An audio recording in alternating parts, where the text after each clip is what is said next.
Well, what are those 3 things that you do not require for starting a business? Let's talk about that. The first thing is a full-fledged office. A lot of people come to me and tell me, Nirupama, मैं एक बार office space create कर लूँ ना, फिर मैं अपना business start करूँगा. But all you require to start a business is a laptop, a Wi-Fi connection and a desk. जी हाँ, आप Starbucks, barista, किसी भी working cafe से अपना business start कर सकते हैं. The second thing that people have a misconception about starting a business is that I require a lot of capital. A lot of working women come to me and said, Nirupama, let me do my savings for a couple of years and then I'm going to start a business.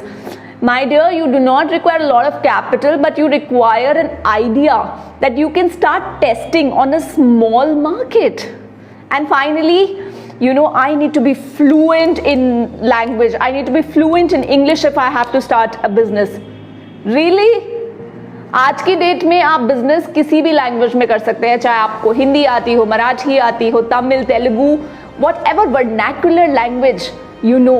All you require is trust in your business idea, and then language is never a barrier. So are these things stopping you to start your own business? Let me know in the comment section.